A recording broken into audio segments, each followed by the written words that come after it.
well, I can pause, I guess. Okay. So we are recording. Thank you for joining us today.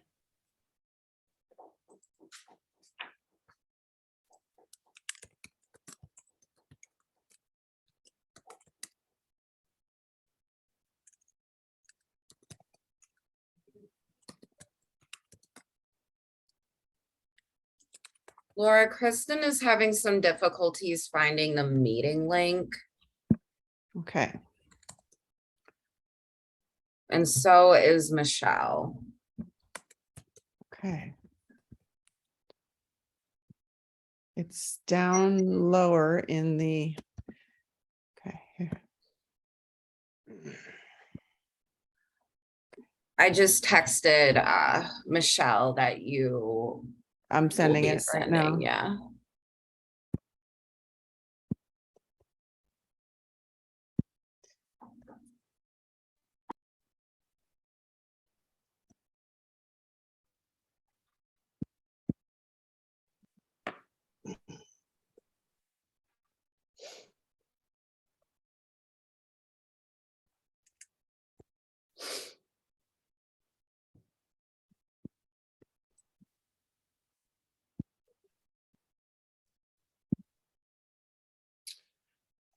Laura, I should have asked you, how many folks are we anticipating? I think last we heard was like 15 or so, but I don't know about the updates since the. Sent it out. Mhm. Yep. Let's see, we have 20 yeses, 19 yeses and 7 maybe, and Okay. 95 that haven't responded. Okay, so we'll wait a couple more minutes because there are only 10 people on right now. Okay.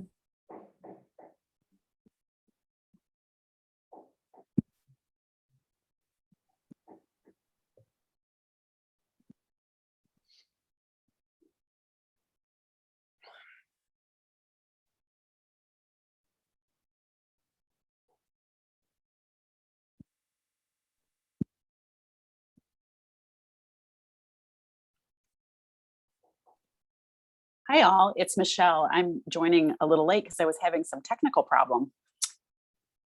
You're all good, Michelle. Okay, well, I'm joining by my telephone instead of by my computer, so not perfect, Still all but good. okay. All is good. I think we have Kristen here as well. Yes. Hi, Kristen. Kristen. Hi, Kristen. Thank you. All right. Well, I think I'm going to go ahead and get us started. Is that where what you would like, Ted? Yep, I think that's a great idea. It's 1:05. Okay, and apologies again. I was like super early and couldn't figure it out. And I'm not often super early. So just to say, okay. So, well, first of all, thanks to Ted and the climate committee for all the work that's been going on of late, and also a lot of really great conversation. I'm Michelle Carr, for those that I might not have met. I'm with the Nature Conservancy. I'm the Illinois director, and I've been sitting on the steering committee with Chicago Wilderness and have had the privilege over the last year or so to be a part of this climate committee. And one of the things that's been going on is we've had a opportunity to have the advice and outside eyes of a couple of consultants. One is a PR consultant, PCI, and another is a conservation consultant named Bold Bison, for those who might not know that. And I would say, if I could, in a nutshell, say what these consultants are trying to do, it's to streamline our messaging and also to look for overlap within our different Green Vision goals, and to try to advance the Alliance and these goals in a way that is most efficient as possible. And from a climate perspective, we all know, working in this field, whether you're a technical expert or a manager type like me, that climate really runs through everything we do. It's what I call, and what we call in TNC when we're planning, often it's a cross-cutting element, right? It's just really affects every aspect of our terrestrial work, as well as the work as we engage people. And some of the feedback that we got from PCI, as well as bull bison was that there was an awful lot of overlap with climate. And that doesn't strike me at all as a surprise, but I do think that it has struck us all as quite useful data. And so what I'd like to do is it kind of helps set Ted and the rest of the group up to have this conversation today about some opportunity that we're seeing and perhaps a little adjustment in our focus. And so the first thing I'd like to say is that there is an historic opportunity that's happened that we're all cheering for, and that is the legislation that is the Inflation Reduction Act. My colleague Alicia is going to talk more about that and talk a little bit more about how those funds are landing down. But the conversation that has come to the Climate Committee is really, this is an event that is really unprecedented in how it will bring critical funding to the things that we all know we need in order to reach our 2030 goals, particularly as we move forward with building out natural infrastructure and even the built environment. And so there are two things we want to, I won't say play with today, but that we want to acknowledge. And that is that there are many regional plans that are existing, whether that's CMAP or the mayor's caucus. I always like to say that wrong, but just, imagine lots of plans, but not a lot of acknowledgement of how nature and the value of nature for mitigation or drawing down or adapting and also doing it equitably, how that lands. And we know there are opportunities with this money. We're not seeing that nature aspect, and that is a very unique role that Chicago Wilderness can play. And also this climate group can play in helping understand those plans, understand how nature is coming to play. I also want to point to an important document. I'm seeing Abigail Derby Lewis, who was one of the leaders in this, the Climate Action Plan for Nature, that was put forth in, I want to say it was 2013 or was it 2010? It was long enough ago that it needs a refresh. And what the Climate Action Plan for Nature will do is embody that vision of what nature can do for that world, that urban metro 3-state region that is the Chicago Wilderness region. And I'm going to ask Amy, and I know she's prepped at some point in the call, to talk a little bit about some of the excitement that we've had in conversation about resourcing a refreshed climate action plan for nature. And so those were my 2 points that I had to make. We got some new data that says, hey, let's tighten it up. We're seeing these opportunities around all this money coming in with the Inflation Reduction Act. And we see a real unique opportunity that if we don't do it, no one else will. And that is to hold up nature for our own climate resiliency and mitigation. And with that, Ted, I'll turn it over to you. I'm going to jump in with my. Yeah, go ahead. Okay, sorry, I don't. Go ahead. With my I'm so excited, technology, can't yeah, I'm not seeing the agenda, so pull it in there, Amy.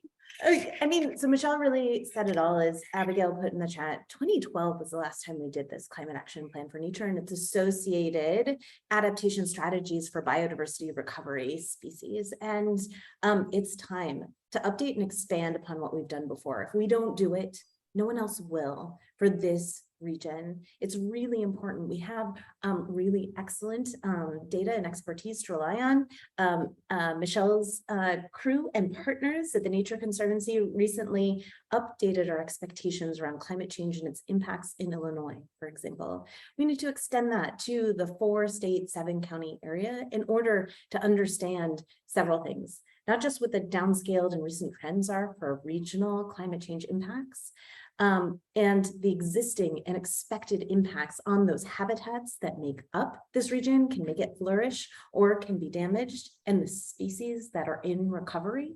but also what are those drawdown potential avenues? What are the things that aren't in the City of Chicago plan, aren't in the Greenest Region Compact, because they don't know them and we haven't directly provided it since 2012. So what are the nature-based mitigation opportunities in those habitats and across the urban areas? What are the adaptation strategies we should be thinking about in the near term for the amount of change that we're facing today, that we've locked in until tomorrow, and that hopefully can sustain us through whatever that strategy is to dip us back down below 2 degrees or 1.5 degrees of change. So we're talking about those local natural climate solutions that folks in this group and the members of CW are already working on. How do we pull those together for this special region?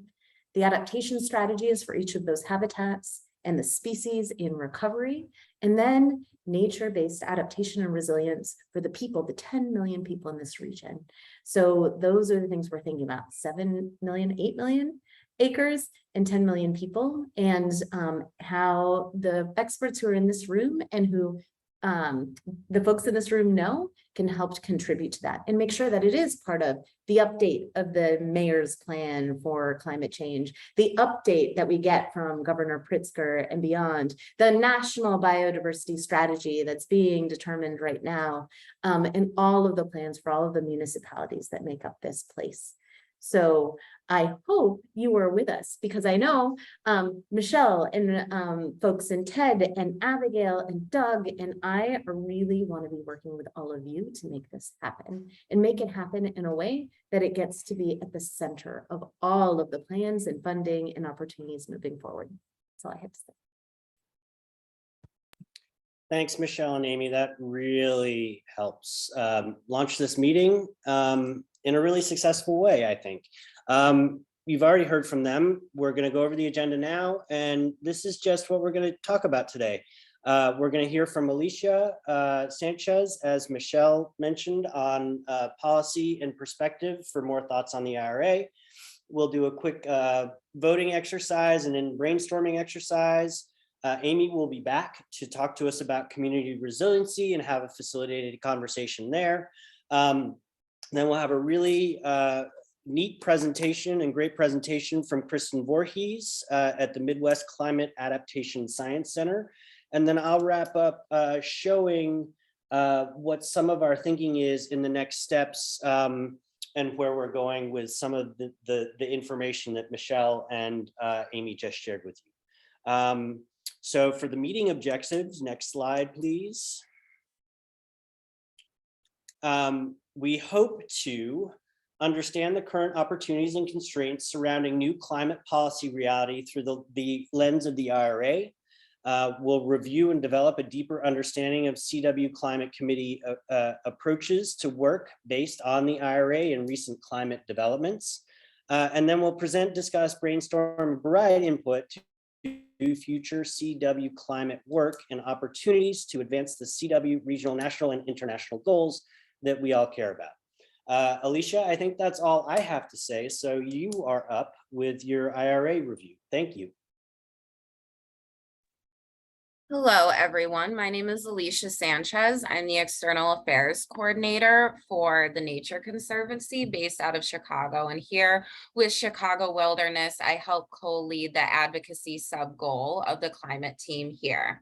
And with my role with the Nature Conservancy, I help handle our federal policy portfolio. And over the past few months, my main area of focus have been on the climate and clean energy investments of the Inflation Reduction Act.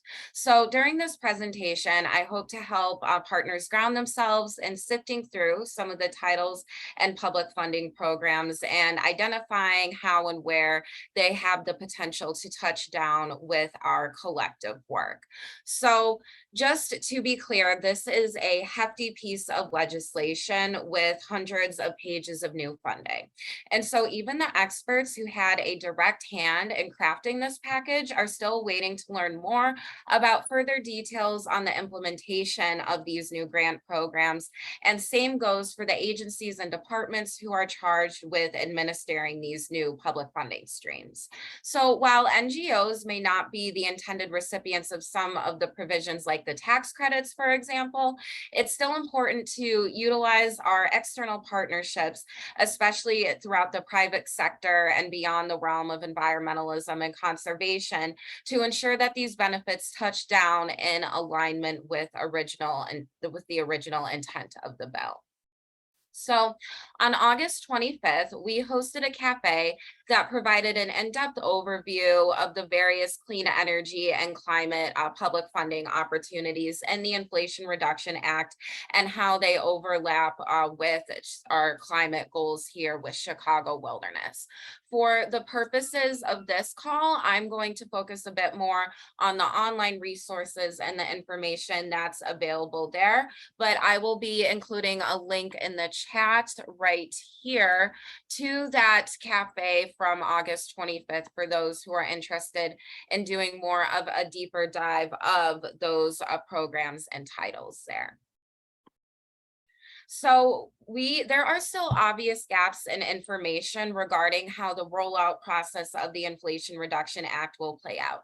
We still have a lot of foundational questions regarding organizational eligibility requirements, timing of application cycles, and additional reporting and cost share requirements, just to name a few.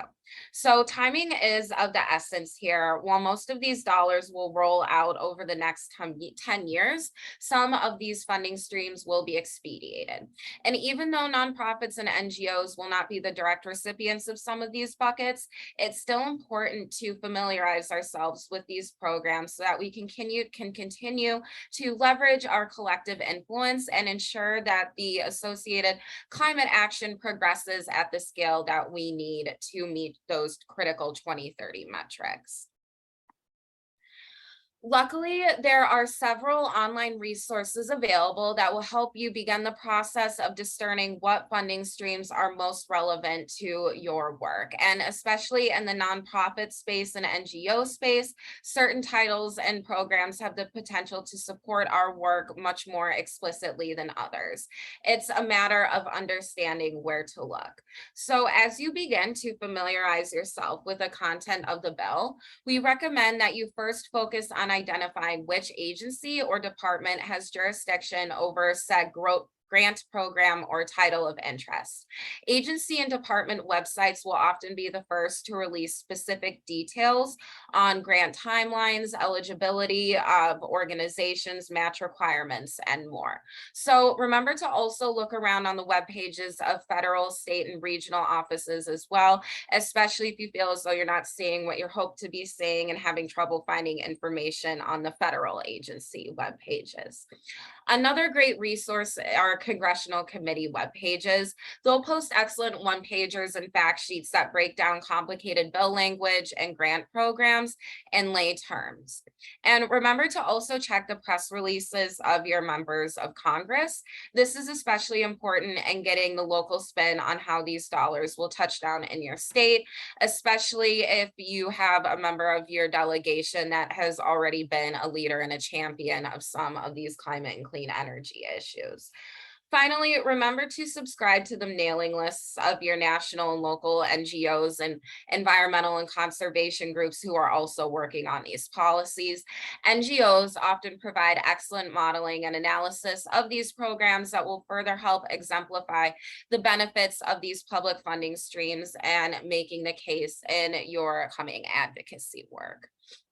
So here are some examples about how departments and agencies, Congress, and NGOs are already releasing this information. This is hyperlinked, and Laura, I believe that we can follow up over email with these slides so folks can access the link themselves in their own times. So for example, we have the EPA and NOAA have both already created IRA landing pages that will act as a center hub as further Inflation Reduction Act details come out. The Senate Environment and Public Works Committee, who is in charge, has jurisdiction over the EPA, and the Senate Agriculture, Nutrition, and Forestry Committee have also released some excellent one-pagers and fact sheets that summarize the various titles and provisions of these packages and how key stakeholders and grantees will be impacted. Senators Durbin and Duckworth have released some one-pagers and fact sheets that also provide that great state perspective. And then groups like the Nature Conservancy and Rhodium have provided modeling that further showcases the real life impacts, which will help strengthen current future advocacy work and making sure that we are prepped and fully taking advantage of these programs. So before we get into the mentee discussion portion and some of that brainstorming portion of the presentation here, I just wanted to end on a positive note and contextualize the economic and job creation benefits that is projected to come from this bill. The Nature Conservancy commissioned BW Research to conduct a study that identifies the estimated economic impacts of the climate policies included in the Inflation Reduction Act.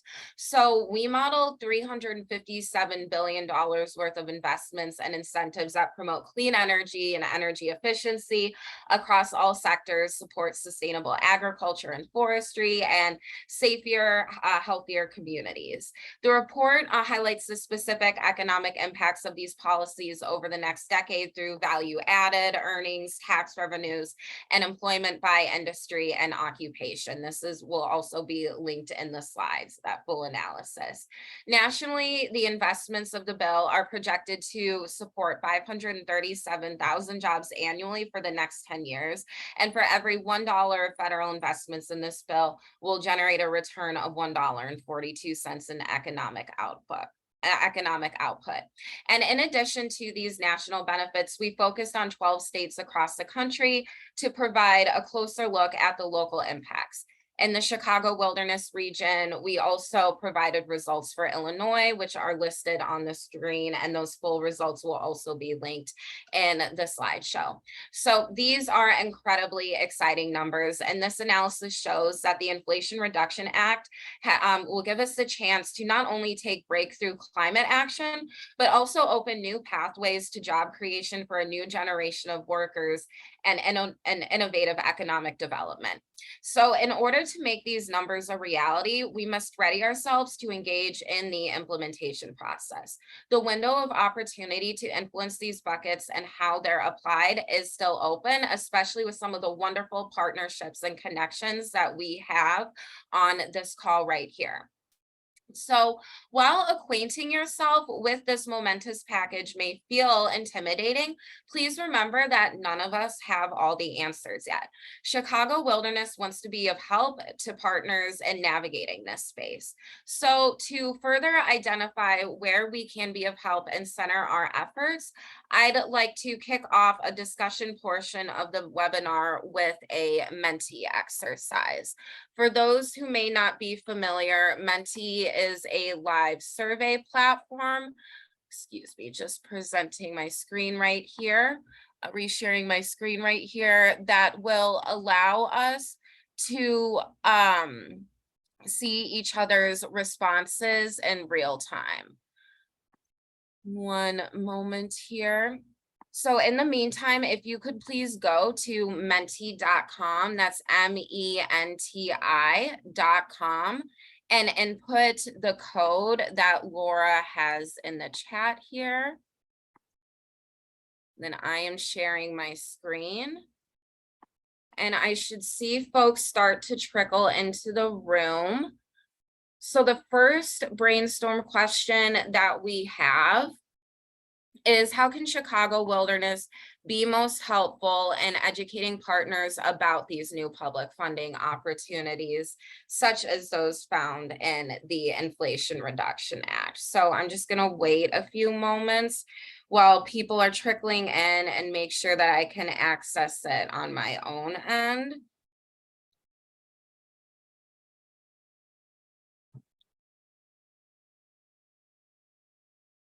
Has anyone else been able to? There we go. Grant workshops. We're seeing some answers start to trickle in now. Perfect. Grant workshops, that is a hugely needed area of capacity right there. And with recent victories like the infrastructure bill of last fall and the Inflation Reduction Act, the need for that grant writing expertise has become more and more apparent there.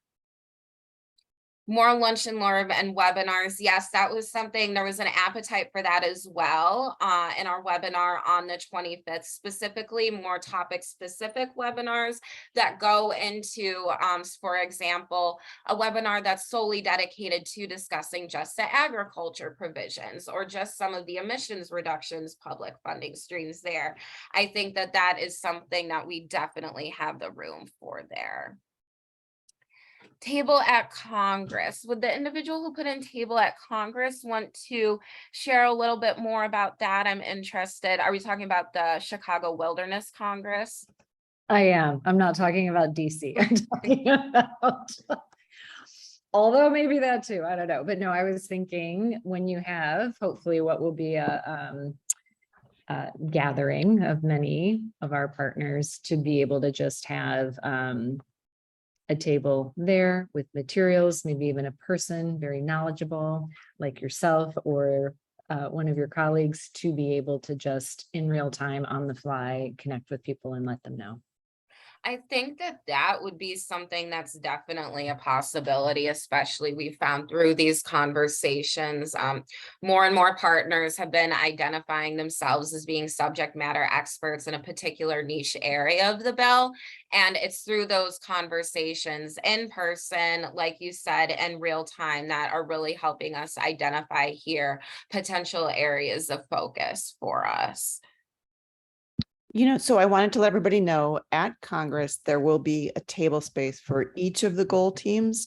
And so the climate team will be able to sort of set up and arrange a full day of interactive experience with folks as they want. So that will be a part of it. Good feedback, Abigail. Thank you for that. Yes.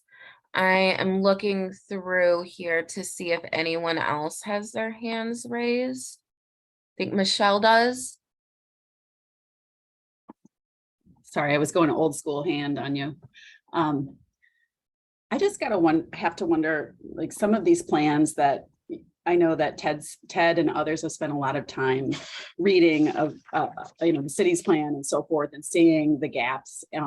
But, those plan makers, I think that there could be an opportunity for us as to provide a space or a forum for conversation with those planners about the paucity or lack of, I guess, of green solutions in those plans, not to attack them, but to have a transparent and robust conversation. I have a curiosity about using our quarterly meetings like this in order to bring some of those folks in. That's something that I think about. I wonder. I think about that a lot too, especially in making sure that there's an overall cohesiveness amongst these plans and making sure that these plans account for this recent influx of federal dollars from a couple of different sources. I think Ted was next up with his hand raised. Yeah, thanks. I'm wondering, I'm listening to this conversation and I'm wondering if it wouldn't be worthwhile, and it doesn't have space, but I'll add it. Participatory community planning might be a great way to get this across too, because then you can involve community groups, their ideas, and then you could match it with funding streams and potential departments and funding revenue streams, if that makes sense. That might be too big for us. We might not have the capacity to do that, but that might be an opportunity here too. I think certainly in some areas, it's all a matter of discerning like what we do have the capacity for, but in some areas, I think we would have that ability to act as a convener there. And Ted does bring up an important point that I do want to emphasize. While the Inflation Reduction Act was a milestone victory. There is still so much more work that needs to be done there, particularly in ensuring that the benefits of this bill first are prioritized for those frontline communities that have been impacted more than others there. I think I'm looking through and I don't see any more comments on this question, so I think we can move on to the next. Abigail just raised her hand. Oh, Abigail.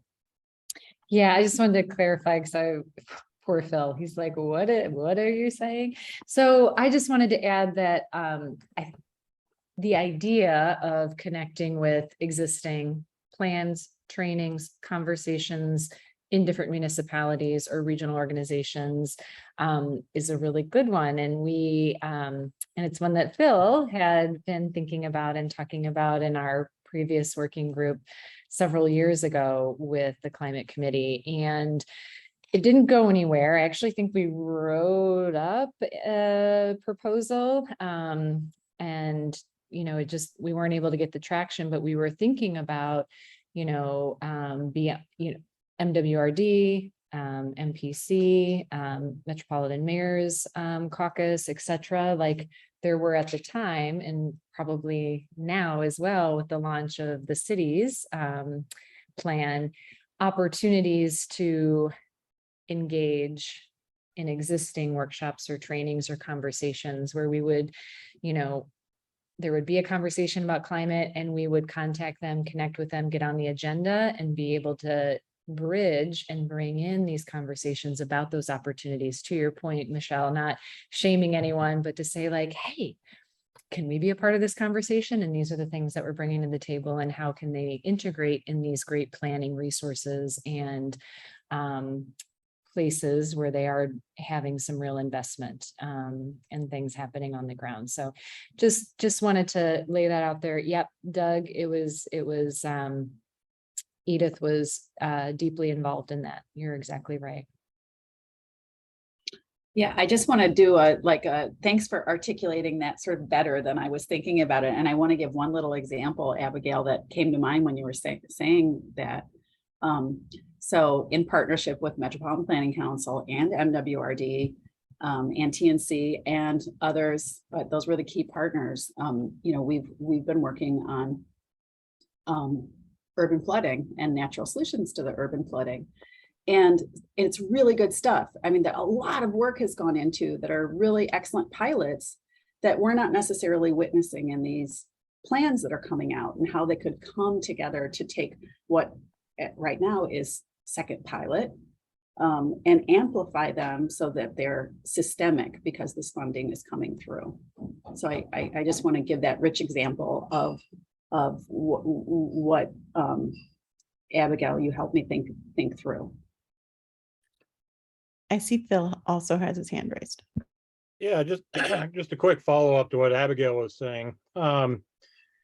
Yeah, I mean, we talked to a bunch of different groups. They were all very receptive. Everybody was on board. Nobody was antagonistic or anything like that. And we found a lot of opportunities that Chicago Wilderness could specifically fill, biodiversity being the primary one. But the bottom line is everybody wanted funding. It came down to money. If you had money, you can buy whatever you want. You could make these projects happen. But without the money, they weren't interested in moving anything forward. Now, situation's obviously more complex than that, but that's kind of the short answer of what we did and where we found ourselves. It came down to funding. Yes, and I think that is something that we're finding across the board here. And there are a lot of barriers, not just with public funding here with the Inflation Reduction Act, but with the infrastructure bill, or if you're here in Illinois, the Climate and Equitable Jobs Act, helping partners navigate that red tape to make that a reality. It's one thing to theorize about these projects, but being able to pinpoint those mechanisms to actualize them is an entirely different beast in of itself. But that conversation that we were just having, it's a good segue into the next question, I think. Michelle was getting to the root of this earlier on, but whether it's the We Will Chicago plan, the City of Chicago Climate Action Plan, the 30 by 30 initiative coming from the state, the IDNR. There are countless municipal or state or regional emissions reductions, biodiversity, sustainability plans, that sometimes are focused on decarbonization, sometimes are focused on maintaining biodiversity, sometimes are focused on habitat restoration. So our team has been trying to comprehensively approach this and do what we can to track some of these initiatives throughout the region. But we were wondering here from your collective work, if there are other plans that you've been working on that we should be aware of here. And Ted, feel free to elaborate on that. Yeah, so for this, I think we're looking for, in grant making, in my experience, they like you to point towards regional or local plans that really support your ideas and have them in them. So, you know, we're thinking about things as expansive as on to 2050 and CMAP plans, but we're also thinking of, you know, IDNR state wildlife plans, or even local and regional plans, like we've mentioned before, the City of Chicago Climate Action Plan, or even maybe the Evanston Climate Action Plan. I think Oak Park now might be working on a climate action plan. So things like that, that we really want to point towards, that we think have legs and really deserve analysis and looking into for these connections and opportunities. That's what I was meaning there, or we were meaning there.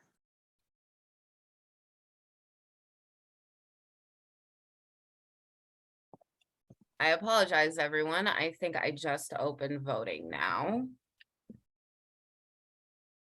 Double checking. Well, looks like some responses are starting to trickle in here. We Will Chicago. I haven't been as involved in We Will Chicago. Has anyone else on the call? Ted, I know that you were doing some work there.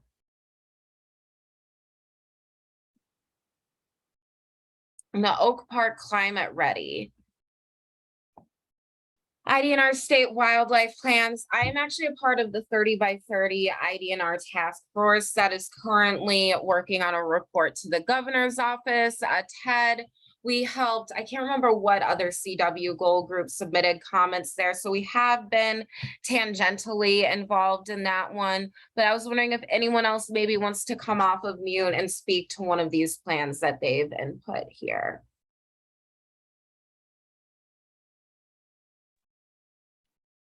You know, the one issue that I mean, I put in the Oak Park Climate Ready plan, but I just wanted to, it's an issue we talked about the last time we got together, which is the whole idea of nature-based solutions for climate mitigation. And Amy and I have had that conversation too, because when the Forest Preserves presented their climate action plan, they said to this group that they were not going to include any carbon sequestration translation at all. And I know that I personally would find it really helpful to have a conversation about what strategies people are using that are recognized, verified, about any kind of sequestration process, or are in these plans. What we're really looking for is green infrastructure in terms of flooding, heat island effect, you know, more the resiliency category than actual carbon sequestration or greenhouse gas emission sequestration. I might call on you on our next slide, Laura, because our next question really gets at the root of that right there.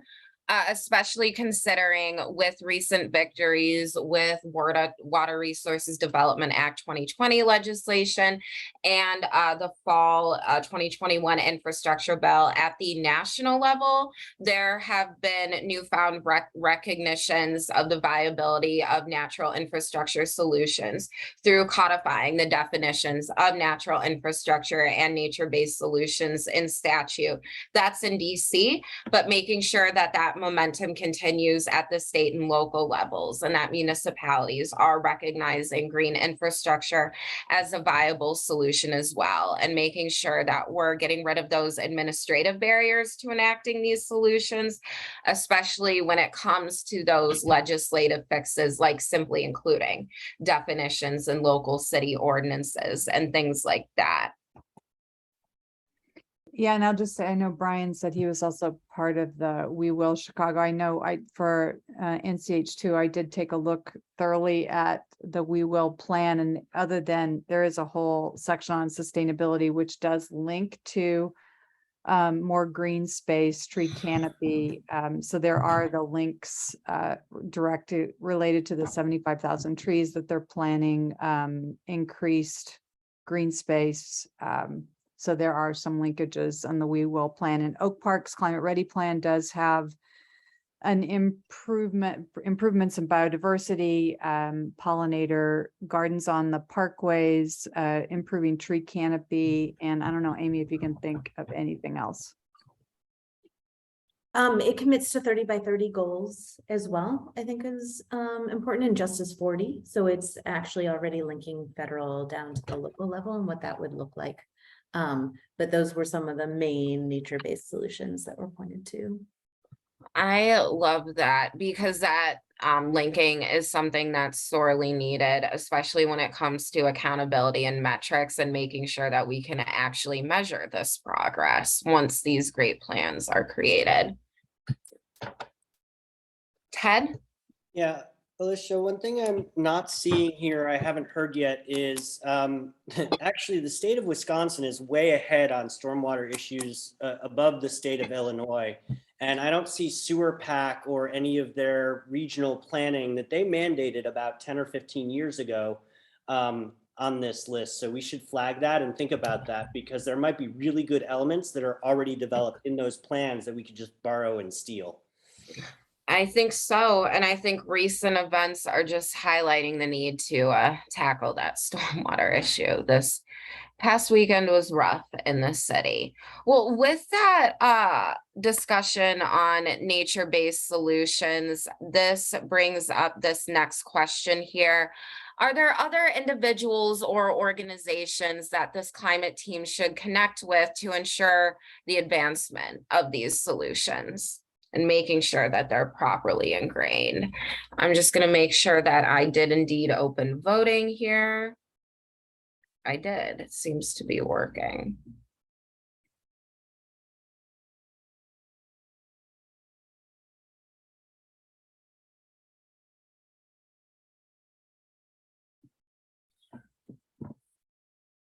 Other states in Chicago wilderness, I know, is one that Laura, we've talked about quite a bit. I know we will make best efforts to include folks from Indiana or Wisconsin, but it still does end up remaining a bit Chicago and Illinois centric here.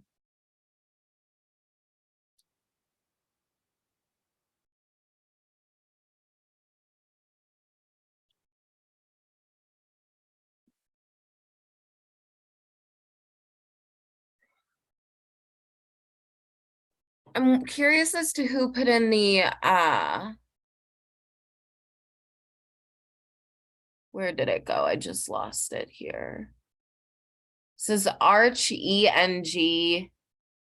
That was me, Alicia. So it's architecture, engineering, and landscape architecture firms and teams.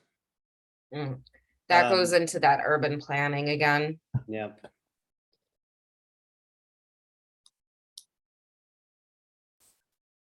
Would The other one that I have and I don't see, and I lost the ability to input, is, and they gave a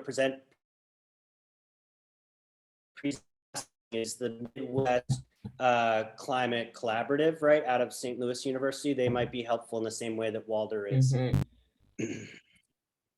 Very similar, lots of crossovers, especially with that regional focus there.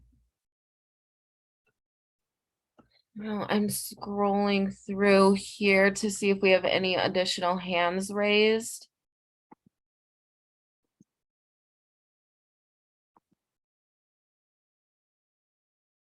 anything in the chat here. Oh, Ted, could you say the name? I think you went off, garbled a Yeah, bit. I think it's the Midwest Climate Collaborative, and they did a presentation in our meeting 1 or 2 meetings ago.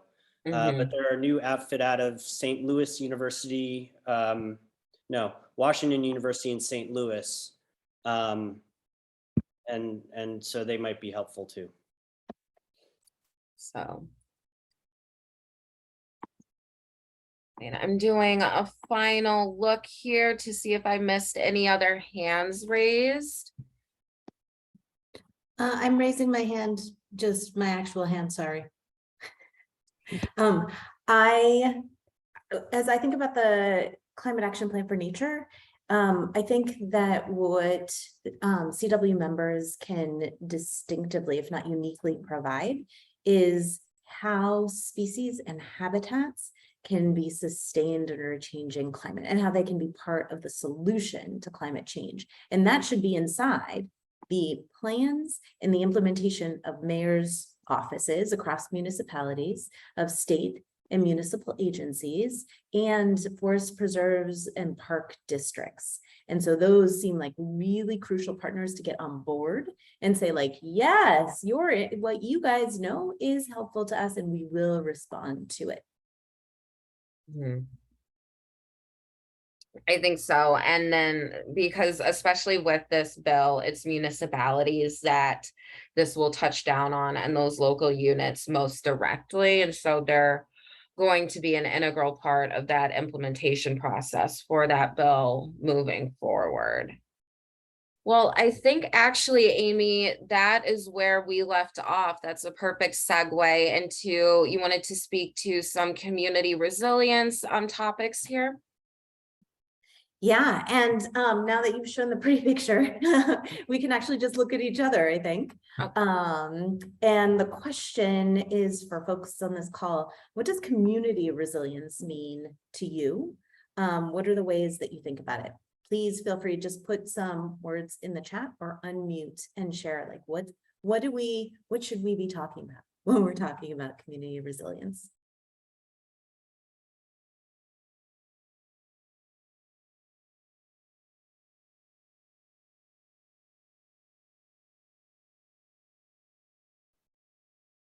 Any thoughts?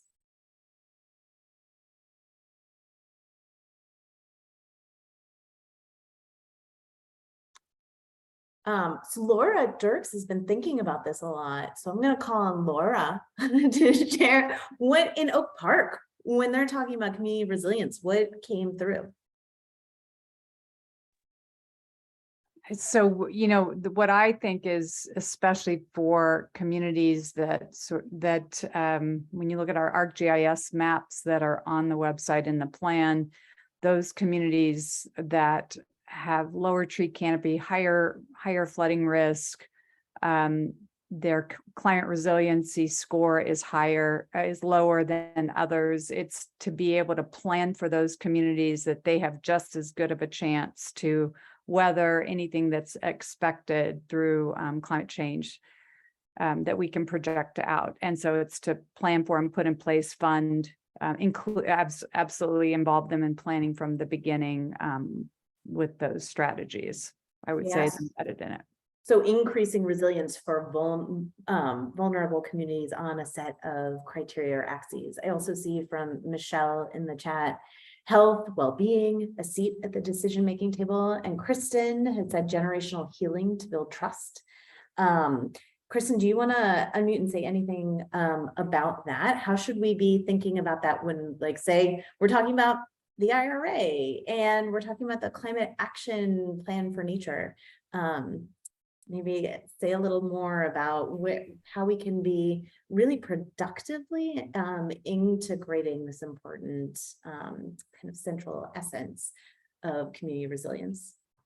Yeah, I think it's going to be the most difficult part of inviting people to the table, right? So you're going to send out invitations, you're going to want to call up people who are leaders in their local community, and they may not even respond, right? They may not even show interest. And so it's not even about like, here's a seat before you get to the table. It's about before you come to this table, we need to do some healing.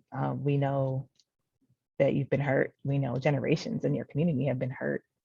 And I think it's difficult because we're so eager to get to the like demonstrate what we did, that it's hard to stop and listen and sort of let that healing happen through sort of that dialogue, that listening session, those, you know, letting people just say things that are very difficult, the truths that are hard to hear, before you demand that they listen to your ideas about climate resiliency and adaptation, so to speak.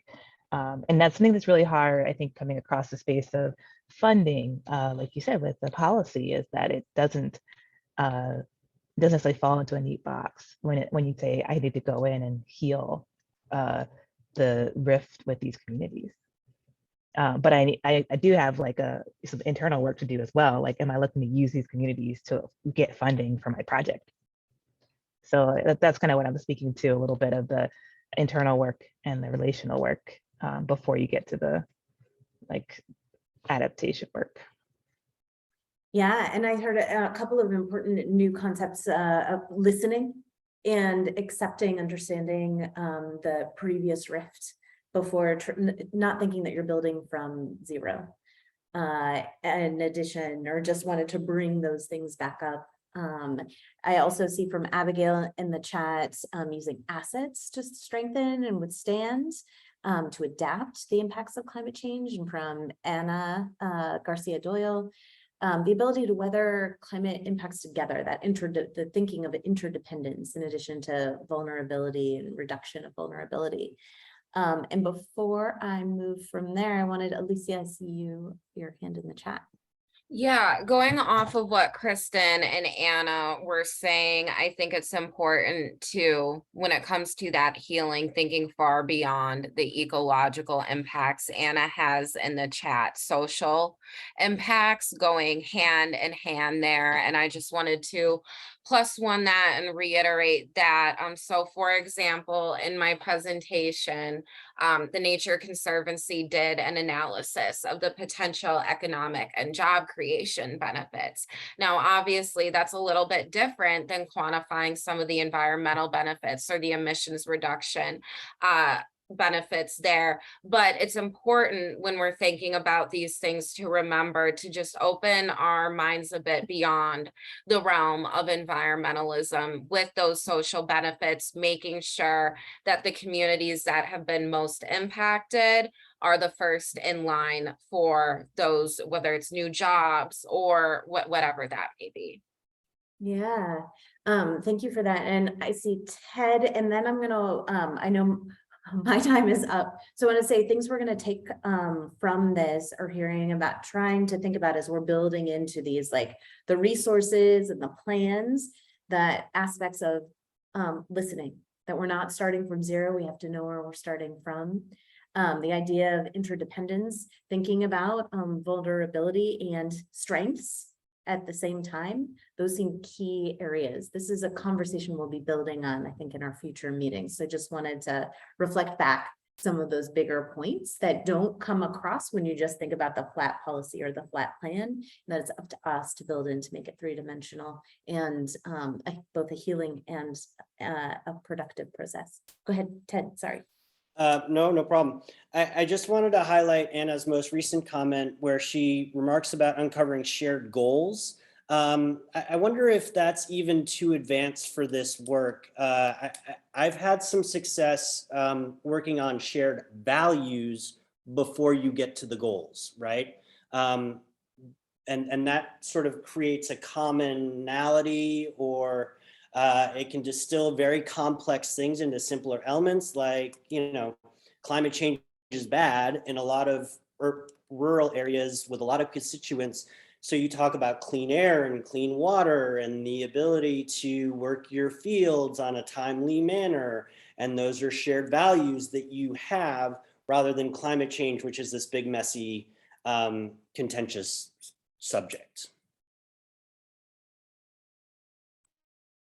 Yeah, thank you, everybody, for your points and for weighing in, and for coming with us on this, like, to make those two-dimensional things into the three-dimensional behaviors and actions that we need.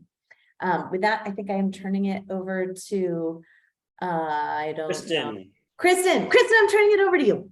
yes. Yes.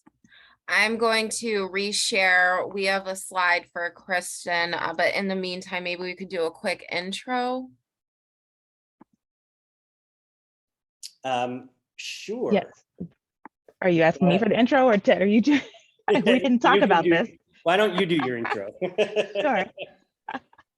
And actually, I have a presentation if I'm allowed to share my screen that can Absolutely help us with the different types of learners we have on the call, visual versus audio, et cetera. I can, okay, so I can share my screen. Yes, you can share, Kristen. Okay. Let's get that. Is that the right one? This is always fun, isn't it? Will I share the right one, and will it project onto the right one? Okay, are you guys seeing my slide full screen? Great, okay. So thank you for having me. I'm Kristen Voorhees, as it said.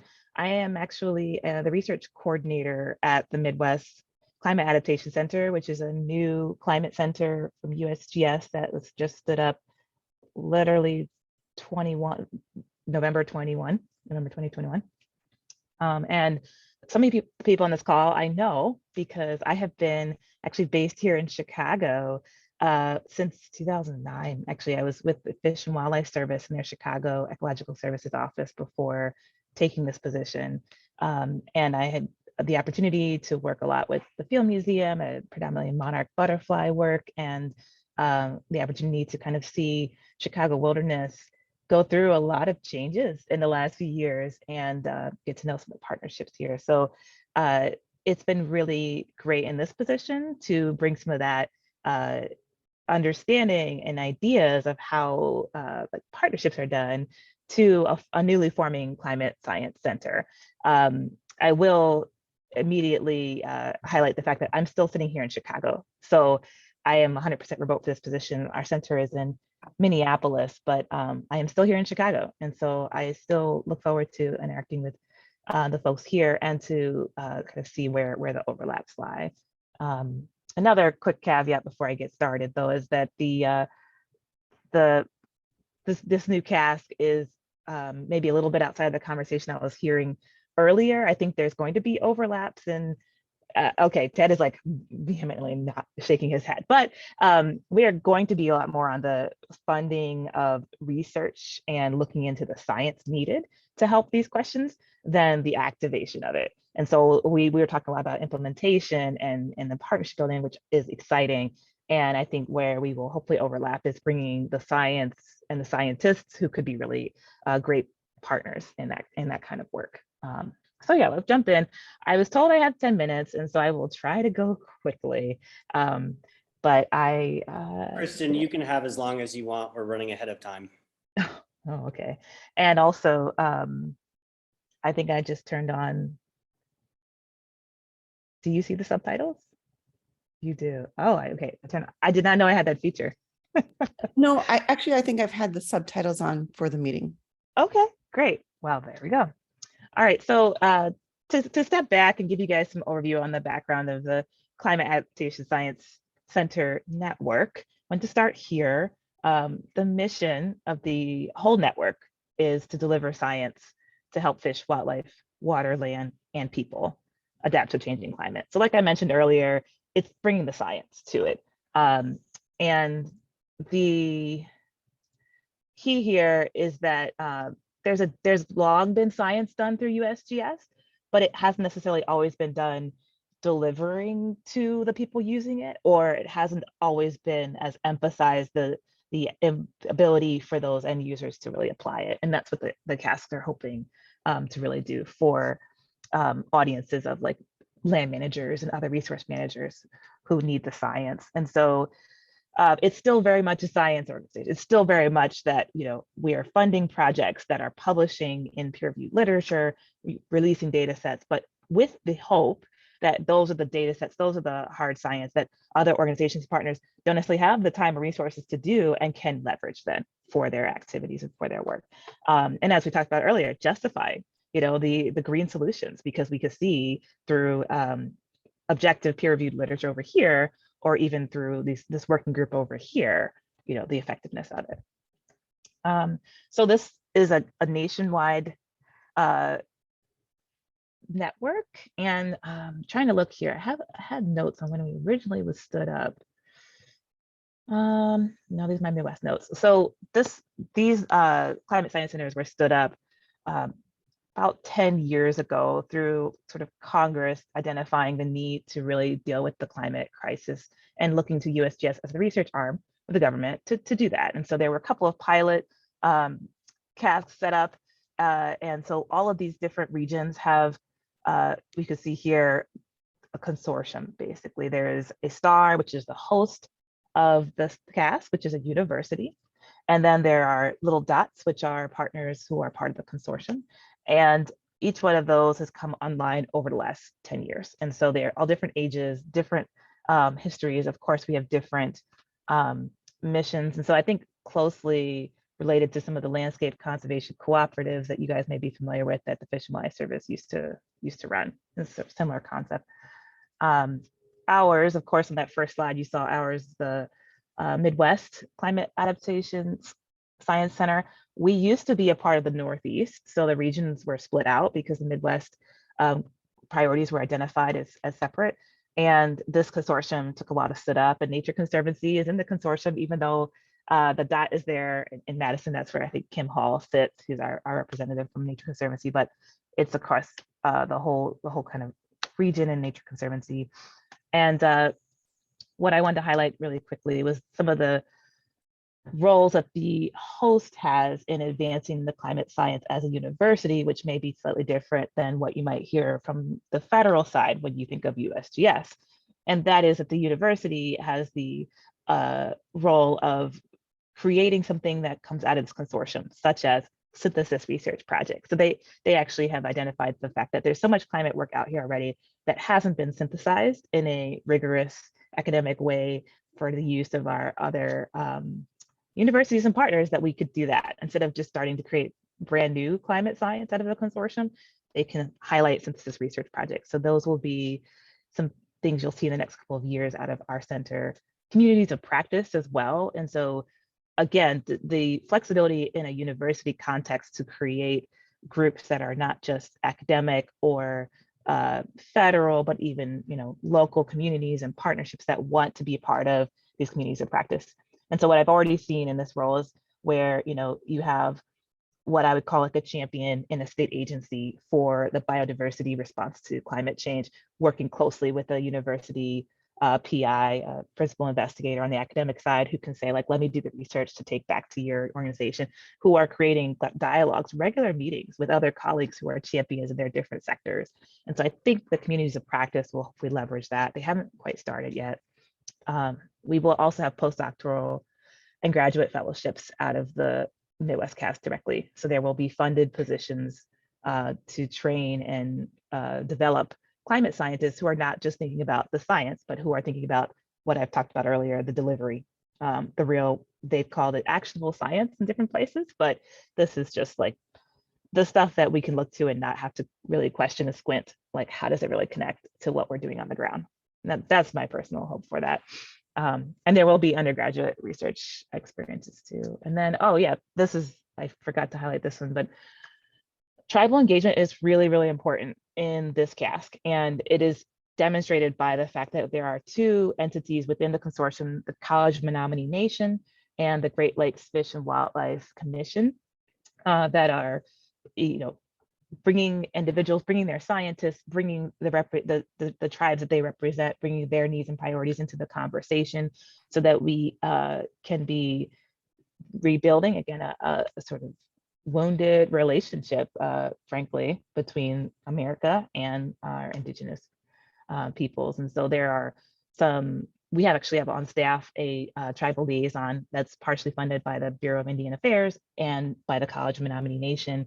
And what's been great is seeing her ability to move through these same climate adaptation science spaces with the tribal knowledge, with the traditional ecological knowledge, and being able to provide training and being able to bridge the partnerships on our portfolio that include tribal partners, so that there's not this like uneven playing field when it comes to like developing proposals, right? That there's a mutual learning of like what we have to learn from the indigenous knowledge and what they have to learn to participate in the processes. I heard red tape earlier, and that's kind of like, you know, when I'm thinking, how do we get through that? So that's some of the high level vision of us, of our consortium and our gathering. That we do have a, sorry, this last point about every year we gather to try to just build community. And I'm excited to see where I can engage CW partners in that as well in the future. This year we had it at University of Wisconsin in Madison. It was our first launch, so it wasn't as widely discussed, but hopefully in the future we can bring more people in order to create more of that space for shared learning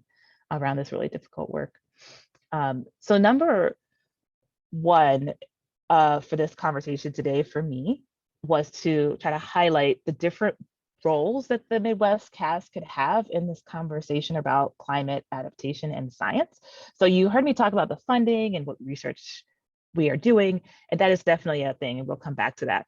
But there's other ways that we can engage with the Chicago Wilderness Climate Team and partners and provide support, right? So we have an advisory committee that is made up of several partners. It includes NOAA, it includes Fish and Wildlife Service, it includes other USGS, and the Great Lakes Indian Fish and Wildlife, a number of different organizations who provide their priorities to us, right? And so some of you may be connected to those organizations, or you may be interested in seeing how advisory committees work for centers like this for future setups, right? So we talked about long-term earlier, right? These conversations, these antenna that we need to touch, right?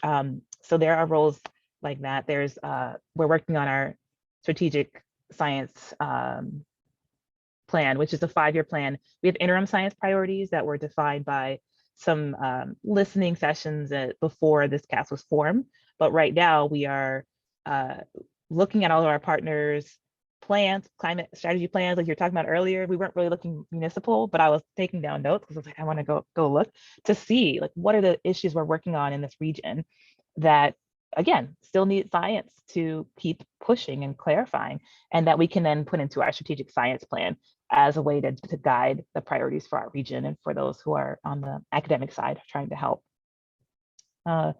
Also, I mentioned tribal engagement already, but partner coordination. So we have been helping with this Midwest Climate Partners call. I know some folks on this call, like Doug Stats, you're there representing CW, but that's a partner call for organizations across the Midwest who want to just share information. So on that call, we kind of do round robins and just hear, you know, what is Great Lakes Restoration Initiative doing this year? What is NOAA doing this year? What is going on in CW? I actually, on the last call, was telling them about the climate cafes that you guys were rolling out, because I thought that was an excellent opportunity for people to be learning how in this region we're thinking about it, right? We all have different regional vocabulary. And so we want to be able to say like, hey, this is how they're talking about in Chicago. Does that match up? Where should we learn from each other?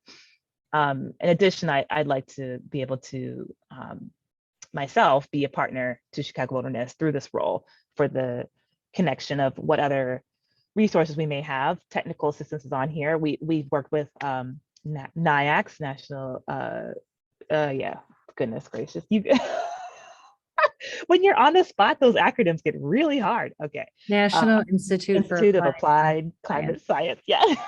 Thank you, Abigail. So we were working with NIAX just recently to run climate trainings for the cadre of individuals they brought together through their network and through their community organizations. And so like we have, you know, heavy hitting research grade scientists on the USGS side. We have scientists in our own network that we can bring to these technical assistants. So if you guys are like, we need to put on a training for our folks, teaching them about how to even read this climate downscaled paper, you know, whatever the problem might be, that could be an opportunity for us to say like, Midwest CAS can help with that, right? We value that. And the fellows training is kind of more on the academic side, but so that's kind of an overview there of other ideas I have besides the funding. to get more specifically into like what we're doing science-wise and funding, these are currently the interim science priorities that we work under in the Midwest Cast. There's 5 of them. These areas were defined by, again, conversations around what our partners are needing, what things we see changing in this region. Within each of these 5 categories, there's like 10 breakout categories specifically for how we deal with loss of winter. How do we look at barriers to and opportunities for adaptation? How are novel terrestrial landscapes showing up, whether it's invasive plants, whether it's phenology changes, altered hydrological regimes when it comes to the cool and cold water fishes that support so much of our recreational activities out here in the Midwest, or whether it's looking for refugia just because of the ecological needs of these species, whether it's the changes due to the connection with, again, heavy precipitation events and drought. We see these wetlands that are filling and draining, and how do we map those out so that we can build bridges where necessary, infrastructure, green infrastructure as well, around what we know will change around our waterways. Inland lakes is really a higher priority for the Midwest Cast than the Great Lakes, I will say, because there are so many big hitters in the Great Lakes, right? NOAA, GLRI, there's some big hitters. And so we're not working in the Great Lakes, but the work in this center has really pushed more towards inland lakes and rivers and streams that are understudied relative to the open water systems of the Great Lakes. And then heavy precipitation events and drought. We heard earlier on this call, right? This last weekend was a doozy. In my townhome community, we had so much flooding. I spent 2 hours on a condo association call, just listening to all the owners. Not pretty. And of course, people are like, this is a once in a lifetime thing. This is a big star. And in my mind, I'm going, oh no, guys, this is going to start becoming more and more common. And so, yeah, literally in my free time, I'm thinking about these priorities, and I'm thinking about, how are we going to help with the weather alert systems? There's some projects in our portfolio that are looking at early warning systems for culverts and sewers, and how to use the hydrological models that are heavy hitters in the USGS side to link to the actual municipality planning efforts, right? In places like Chicago and urban areas. So that's our science priorities. And the way that these kind of get rolled out is our research projects. And so we have individuals from eligible organizations. So this goes back to that consortium structure where Midwest Cast consortium entities are actually the only ones eligible for this funding, as well as USGS. But there's ways that parties from other organizations can serve as co-PIs and get sub-awards through those organizations. So you already have on this call, right, TNC. Anyone from TNC is an eligible individual to apply with research projects, but they may be having co-PIs and partners from other organizations in CCW, right?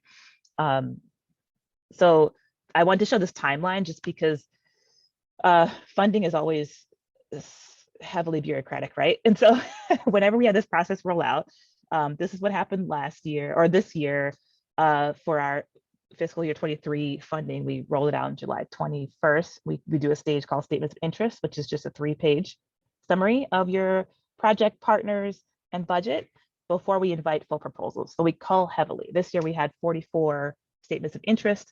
We only invited 8 for full proposals.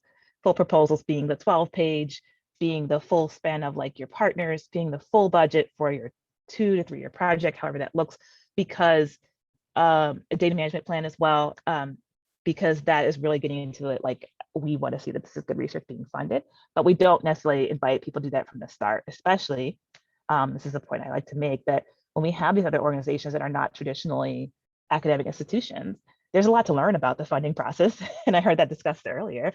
And so we really try to help with that. And so between encouraging the partnerships to do that and just helping people through this proposal stage, we want to do that. And so the deadline this year for full proposals, we sent out the decisions actually earlier this week. The deadline will be October. There'll be notice of intent to award in winter, and they will not likely be fully activated and funded until the fall of next year. And that funding also, our funding also depends on having a full budget from Congress.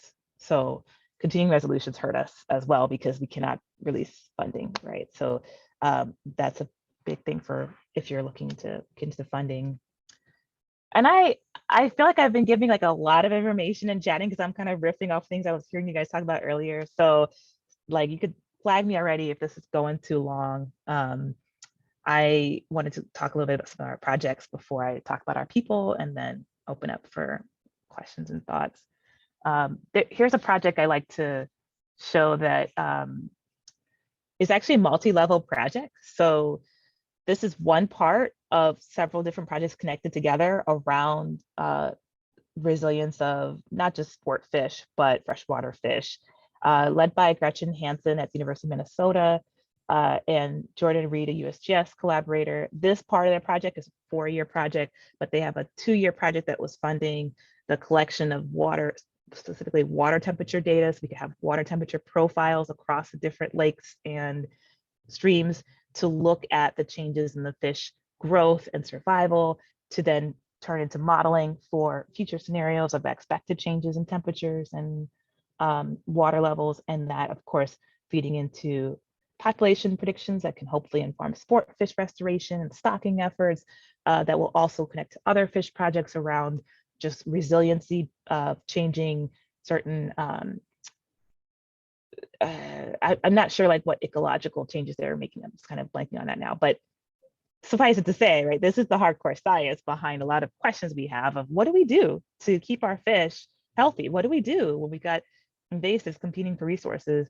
And how do we have conversations about it? So you can see some of the partners here are really important to this project as well, the DNRs of Minnesota, Wisconsin, and Michigan.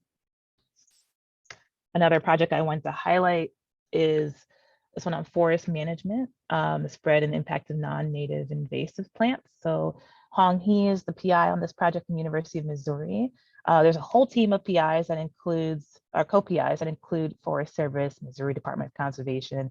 And I actually got involved with this project when we were doing an expert elicitation on how to update this model. So this Landis Pro framework is a model that gets cited in a lot of different papers looking at how forests are changing with future climate projections, but the model itself doesn't have parameters for the invasive species that we know are going to be moving in with climate changes. And we don't have those parameters because they haven't all happened yet. But as fast as they might happen, we also need to treat them. We need to like stop them with like burning, et cetera. And so we're trying to figure out how to get that into the modeling so that before you even start doing future scenarios, you could like link that with like actual growth of those plants. And that was exciting because again, the people at the meeting were resource managers, folks who were on the ground who were a little bit confused actually even from our ask, like, what are we talking about here? But we were really trying to force ourselves to hear that language and talk with them about what will be useful for them to plan, burns, herbicide treatments, etc. So one more quick resource is the we've developed a wildlife adaptation menu that came out of when the Northeast Cast was stood up, that is like this menu of like actions you can take. I heard you guys talking about how to talk to municipalities and others about what they can actually do and how to get the plans to strategically point to activities that will in fact deal with climate changes in the future. And so this is a tool, a menu that will help with that. Going forward, there's also a tribal adaptation menu out of our center that is specific to like the values and needs in tribal communities around climate adaptation. So I'll skip this. I already talked about this. This was the NIAX training, but I want to highlight Marta Lyons, who's on our staff, who's a climate impacts ecologist, who's another resource besides like myself. She's working with endangered species and climate changes due to that will impact how they're reviewed by the U.S. Fish and Wildlife Service in the species status assessments. But she's also working with state wildlife action plan groups to incorporate those and climate specific change strategies into their plans. And she's just really good at talking to the partners about what we were talking about earlier, like what is the actual on the ground problems, and can we link the science? How do we start to build those links between the science and what your problem is and who you need to justify and how you want to change it? So she's a great resource. And then I've already mentioned all these things about how we can connect and how we can be a resource. I left this slide in here from before. Actually, this is when Marta and I did this together. So there's my contact information, and then Marta's as well if you're interested in talking to her. And I'm happy to talk more about what I shared here or less. I could stop. I think that was a really great presentation, Kristen. And I think if you're patient, you can see further opportunities for alignment when I go next. But I'd love to pause and see if there are any questions or observations for Kristen while we have her attention, please. I can stop sharing so we can see each other. Yes, this is Casey Sullivan. I just put it in the chat. I was at a recent GIS conference, and the USGS announced that there would be a conservation opportunities map forthcoming. Do you have any news on that? Do you know who that was? OMG, it's been so long. No, I don't. know. No, I don't. So that's really exciting. Conservation opportunities map. I will have to look into that because I mentioned earlier that the climate science centers are relatively new at USGS. So they have like their silos, just like most government organizations, and the casts are a little bit periphery to some of the silos. So I'm still learning that landscape. There's the science centers, there's the cooperative units, there's our climate science centers, and then there's like ecosystem management area, which could have been a researcher out of there talking about this. So I would love to track that down and follow up with you, Casey, if I find anything. Thank you. Kristen, could you talk a little bit more about how you involved tribal communities are currently involving them? With regards to the center or the projects that we have funded? Yeah, both. I mean, just Both, in yeah. terms of, guidance as well as implementation. Yeah, there's so many different levels. And so I'm trying to think about where to start. Like I mentioned, having them within the consortium means that those who are researching through GLIFWIC or College Nomination are eligible and getting funding. And so one of our some of our projects that came in through SOIs were ideas directly from tribal groups that want to hold conversations around what's happening with sugar maple, right? So maple trees are shifting north with climate change, and that is changing the cultural and even economic practices of tribal communities that rely on them for tapping maple sugar syrup, as well as the ceremonies that they have around that relative. And so being able to provide space for them to come in to get that funding, to learn about the access, as we were talking about earlier, to government funding streams, right? And learning the red tape of that. Alternatively, because there are so many different levels of research, there are students at the tribal college Nation that are involved in projects as like learning the research, right? Through doing field work, through partnering with PIs. There's additionally what's called a climate camp that is run by a series of different tribal organizations to connect their youth and their young people with their traditions and with like the modern science and climate science. And so our tribal liaison goes to that and brings students to that. So even students who are not Indigenous per se, to be able to create those connections, right? Because the more we learn about each other, the more we're willing to listen and to grow together. So there's a number of different ways, and I didn't even cover, I'm sure, all of them, because there's even on our advisory board committee, we have both Bureau of Indian Affairs, we have the federal side of working with tribes, and then we have GLIFWIC, so we have Great Lakes Indian Fish and Wildlife Commission. We also have 1854 Treaty Authority, which is an entity, a tribal entity that manages that treaty that is still valid on ceded territory for tribes to hunt and fish. And so they're in the conversation, right? And they're able to bring to us like perspectives from their communities that they represent, because they represent even more tribes, right? Not just that one individual's group. Does that answer your question? Some of the ideas?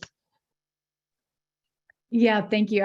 One of the associate professors at Northwestern just got a $5 million grant working with the Ojibwa tribe on the impact on wild rice and climate change. And I'm just so interested in how a typical professor would have gotten the trust and being able to work with tribes. So I was just curious. It sounds Right. like you have multi-level involvement, which is really good. And then Manuman is one of our priorities, right? Like to be able to have our priorities reflect those, like it's not necessarily that wild rice is listed under the Endangered Species Act, but it is a priority to the tribes. And so we do have some projects in our portfolio that are working on wild rice and Manuman. And so that's exactly it, right? It doesn't just come because you have a similar goal or idea, but it comes because we've learned values and we're starting to pass those on through our more structured mechanisms, I'd say, on the Western science side. But I'd love to hear more about that project too, just so that we keep the lines of communication open where there may be shared resource or individuals could network.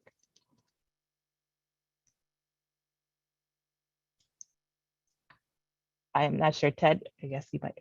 Yeah, Kristen, to follow up on that a little bit, and this is sort of an offshoot, I'm wondering if you could talk about barriers between sort of how you or we might practice traditional science and the notion of traditional ecological tech, right? Knowledge.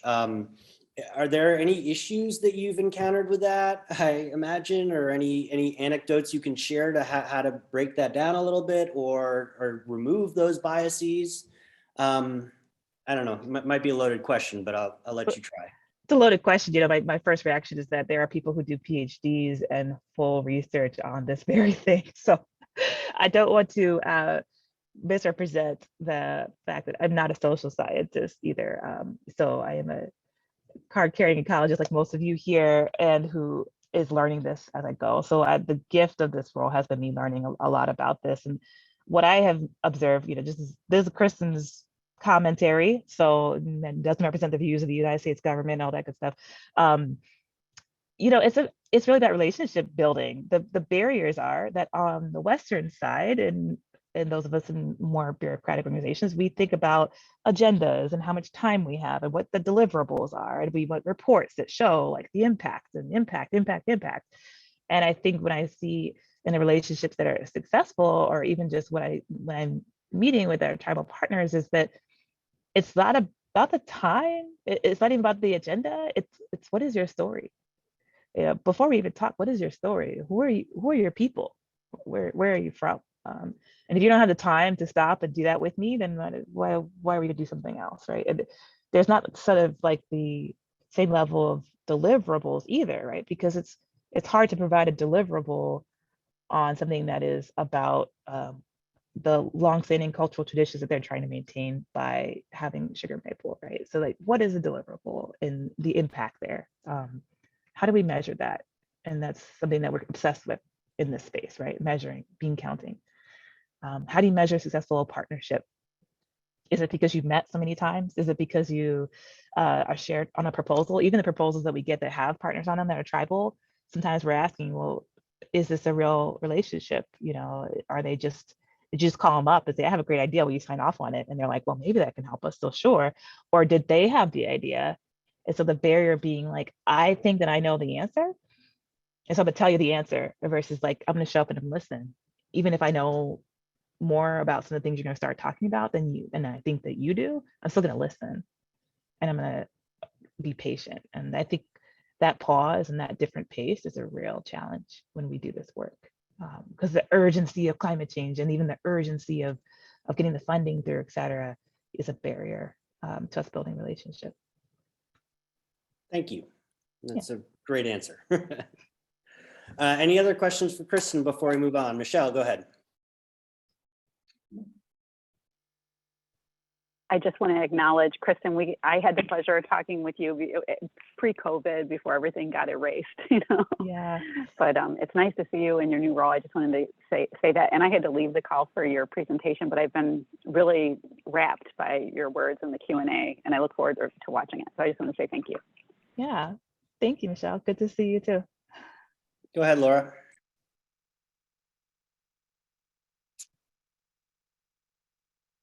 So I was going to raise this as earlier, Kristen, when you were talking about trauma or even just the community's priorities before we even get to a climate change conversation. And Anna knows about this because she's on the board, but our local community foundation in Oak Park River Forest just finished going through a process where in all the surrounding communities, they have facilitated conversations about the simple question of what keeps you up at night. And the word cloud that emerged, there was not one specific topic that this group would necessarily put on, whether it was increasing temperatures or food insecurity and a changing climate, nothing. The only thing that was peripherally raised to the surface was green space, mental health, and maybe equal opportunity. And so the woman who kind of spearheaded it, and she's African, she said, you know, it's just shocking to me that nobody brought up the issue of any kind of peripherally related climate change. And I think topics related to it. And I think what's relevant to this group is when we think about how do we really, from a community-based process, how we work with many of the issues that have been brought up here about shared values, shared just like how are we going to make sure our communities are sustainable in the truest sense of the word and in a very broad sense, and how important those conversations are. So I want to mention that because it's Bellwood, Maywood, Austin, in Chicago. You know, I'm forgetting Cicero, I think, was one of them. So very different than Oak Park and River Forest. One last comment, Anna, and then I think we have to move on for timing reasons. But can you hear me okay? Yes. Okay, thanks so much, Kristen. Great presentation. And just on this kind of ongoing thread of values and kind of what you guys have been going back and forth about just now is, I think, to Laura's point as well, the idea of like the shared values piece where, you know, I had put in the word cloud earlier about working with urban garden collectives. You know, we know of multiple urban garden collectives that we work with in Austin. And, you know, again, climate change isn't a word on the list, it's food security, right?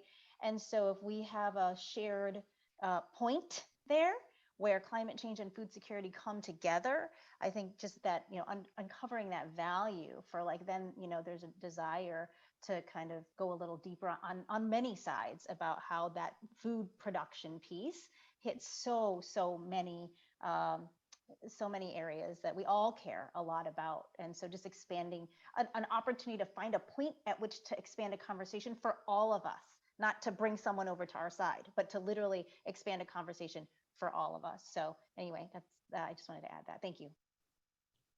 Thanks. I will just say, Ted, that I heard August Ball mention high and low context culture in one of her first trainings for you guys at CW, if you were going to those. So that might be something else to kind of bring up again for your own learning around these conversations, the high and low context culture, especially for tribal. But I could stop there. Yeah, this has been fun. It's been great to talk with you all.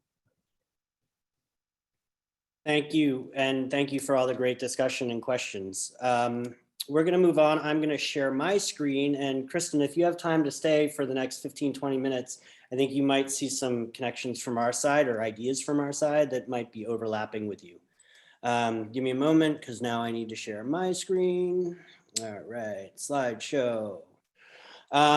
So what are some of the next steps? Well, I have a series of them that start big and build to more discrete and current, closer in next steps. But potential next steps, suffice it to say, I have a whole list here. I'll let you read that.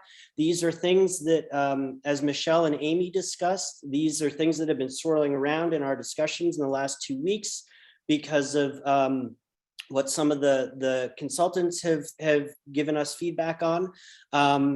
These are some of our own ideas, you know, through discussions of our own committee. But really what I want to share with you here is this idea that when we started this work a couple years ago, and I hope this is, oh, there we go.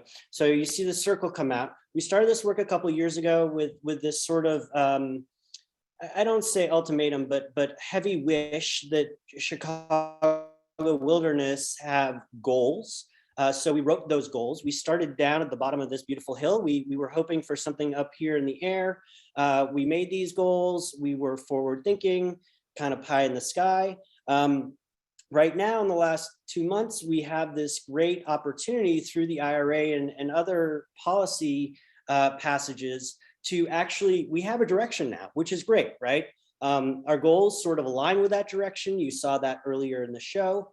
And so really what we're starting to do is work on the messy stuff in the middle, right? All this crazy stuff that we need to figure out how to get from our goals down here at the bottom of the hill all the way up here. So these are some ideas, potential next steps, sort of pie in the sky, bigger, heavier lift elements that we're thinking of here. And over the next couple slides, I'm going to distill these down into a little bit more baby steps. So instead of potential next steps, likely next steps for low hanging fruit, mid hanging fruit, and high hanging fruit in terms of effort and involvement with this community. We've been talking for the last year or two about this give-get relationship and how that has to be mutually beneficial to both of us. So, low-hanging fruit might be, gee, if you're a presentation or a participant in this meeting or any of the past meetings, because we're going to email this out, can you provide specific topic connections to CW goals that align with your specific area of expertise and contain nature-based climate or community-based resilience solutions that need funding or have shovel-ready projects? They must be out there. Let's figure out how to get them elevated and amplified. Mid-hanging fruit might be that if you're a CW goal group participant, but not in the climate goal, or you have authored or helped author a specific plan, you could serve as a resource to us. You could help guide us to the particular aspects of that plan that we really need to deal with, because those plans are big and they take a lot of time to read, right? A lot of us have a basic understanding of them. We've read through them probably once or summarized or glazed them once, but we need to really dig into them now. Another area that's been identified in the past week is working with the Ag Goal and the GCR team to identify highest opportunity areas for synergy within infrastructure, because they're thinking of nature-based solutions as infrastructure, which is great.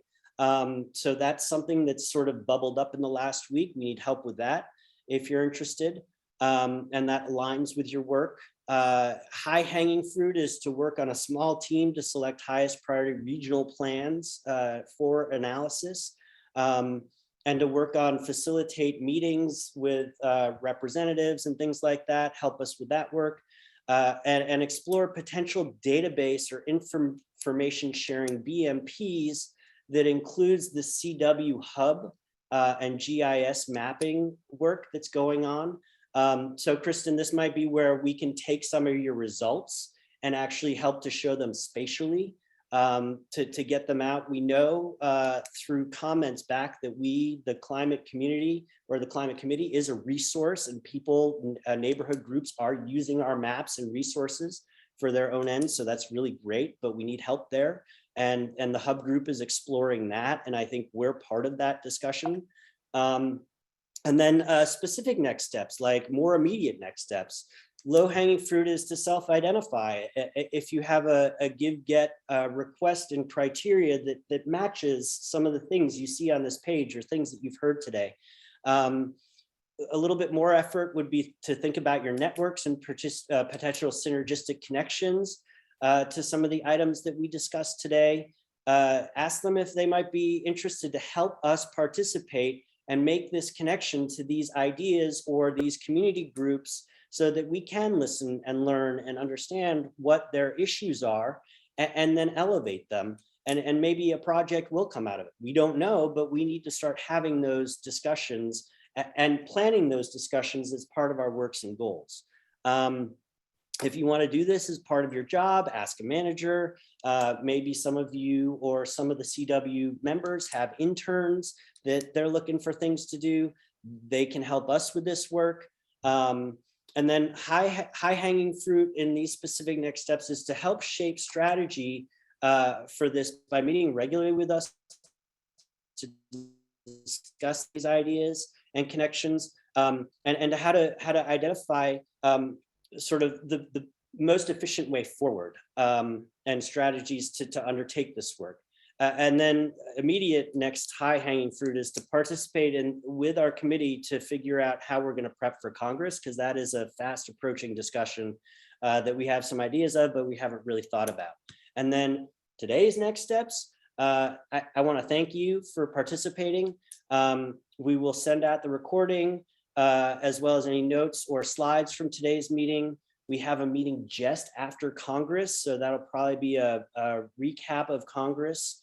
But Congress is a big opportunity. We've talked about how we will have a table and tabling opportunities. We have to think sort through some of those ideas and how we want to present ourselves there, or how we perceive to be approachable there.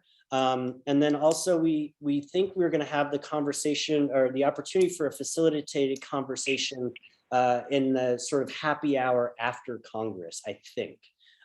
So that might be a way to help us organize our thoughts and to communicate some of these ideas and hopes and desires out to the group. Any questions? Yes, go ahead. Laura, please. Yeah, can you just go back to the very first, the Yeah. very first slide with the lower, I just want to make sure I likely steps. This one. Yeah. I just want to understand on the low hanging fruit 1, 2, where you basically are trying to identify projects that need funding. Is that the goal on that is we would help them find funding for it with the new pieces of legislation or the laws that are on the books? So this goes back into the climate, the CAP revision, the climate action plan for CW that we were talking about earlier. There is a thought that we are going to have some heavy sort of metrics and data quantification in there. But I think there's also this notion that we might want to be sort of a roadmap to communities, how they might access some of these fundings, how they might access partnerships that might be symbiotic in nature.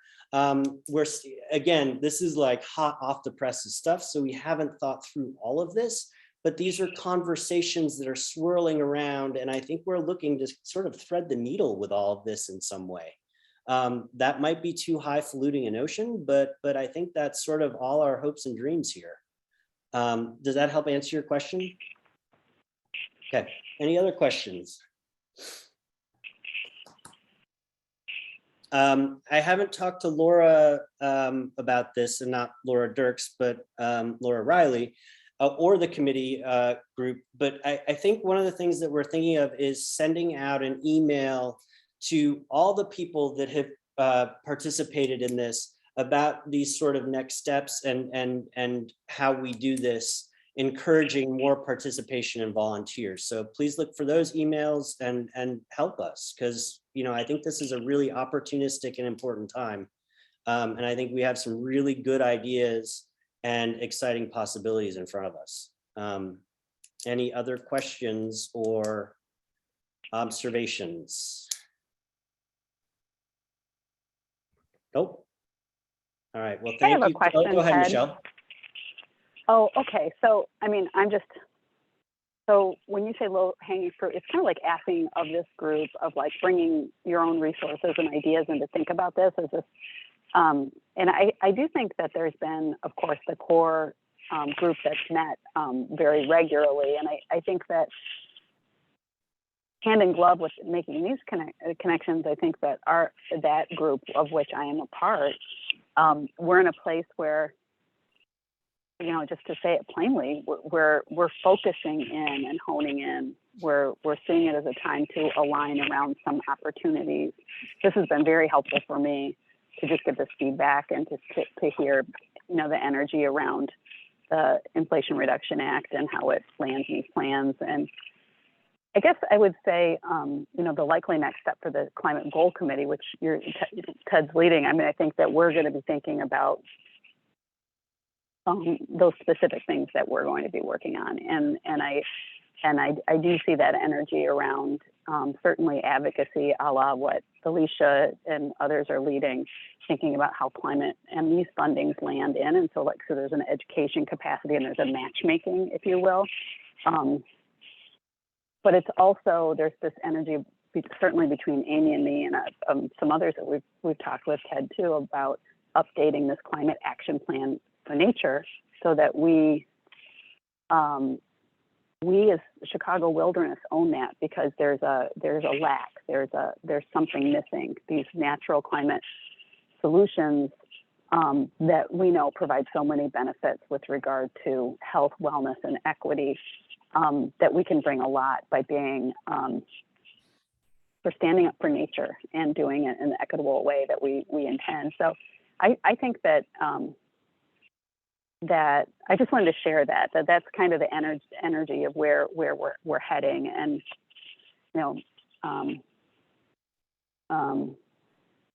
yeah, so to me that's exciting. It feels like it's a real thing to launch into, and so I'm really grateful for everybody on this call for hearing us out and leaning in, because we may need people to do work on this stuff.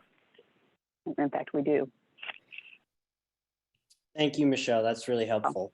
Any other last questions or observations? One question I have is, you talked about sort of sending this out to people who are here. I'm wondering sort of if we should be sending it out to not everybody, but a broader set. And sort of people who have been part of the climate committee, at least since the kind of reboot, which would be, not a huge number, but it would, it'd be people that have shown interest in the past and may have just fallen away for various reasons. I think as Phil sort of brought up, the funding is always in people's minds. And if we've got thoughts on how they might get funding to do this, I think a lot of people who are interested but couldn't see how they would really do it might come back into the fold. So Doug, that's a really good point. And I think that sort of leads to the question or the answer that Mike Brunks supplied during our last cafe, where we looked at the IRA, and he was sort of thinking, as an IDNR program manager that does give grants, he's sort of thinking that we all have to, the pace and scale of this is happening so quickly that we have to sort of walk and chew gum at the same time, and not make this up as we go along, but really be intentional about how we structure this as this all unfolds. And I think, to your point, Doug, there are opportunities there that have been identified that weren't around a year ago, since we started these back up these larger community committee meetings again. So I do think engaging that anybody that's been to these meetings in the past and working with Laura to identify that list and send a targeted email will be helpful, especially with some of the new developments that are exciting that we have taken place. Does that make sense? Yeah, that makes sense. And the other thing I would say is, I mean, Kristen, is another potential funding source for a different set of people that, again, I don't think are well represented here, but that we have ties to, and we might think about more explicitly engaging people that are sort of thinking about kind of adaptation-based research questions, either on their own or in conjunction with some of our big land managers. And, Doug, I think some of the things that I'm thinking about right now are, some of the things that I've heard through the CW community. There's seems to be a high interest in that weed management project and team that we used to have that sort of went away, and building that again, the cooperative weed management. There's also a lot of energy in the rights of way group and in terms of pollinators. So that's an easy sort of something that's already sort of established and being driven by UIC folks.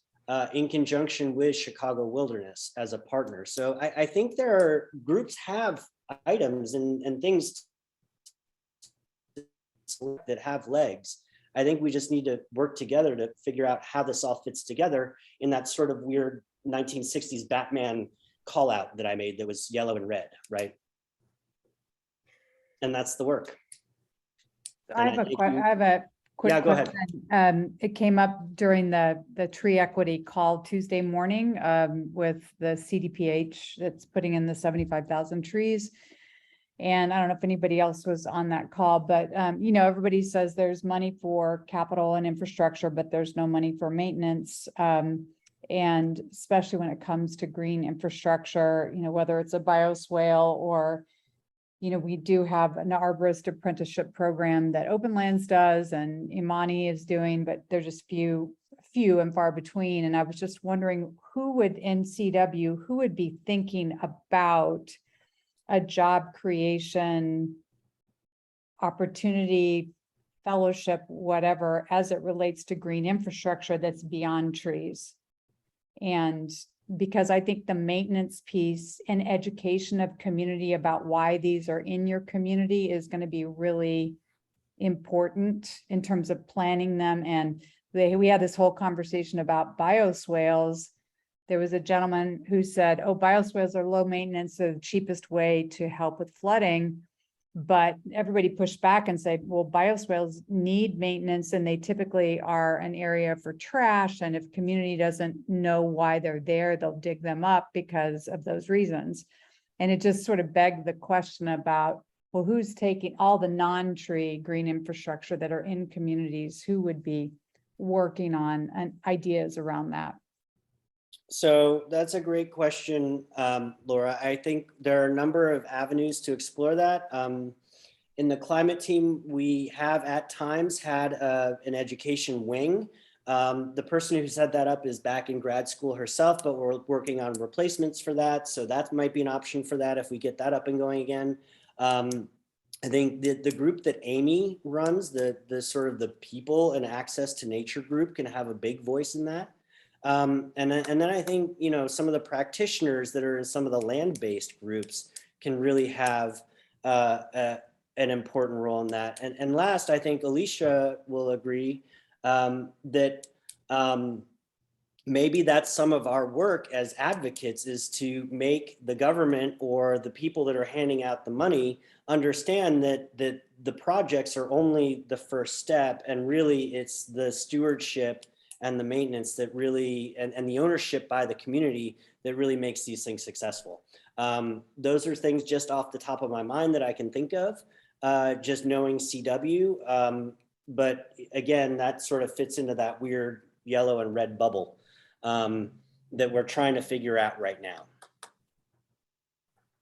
And then the other thing that I have to say with this email that I hope that comes out, we will be putting thought into teams and more sort of regular meetings to lighten sort of the climate goal groups meetings in some respect, if that makes sense. So more organization in some ways, less organization in others, so that we can start working on some of these efforts and ideas. Any other questions? No.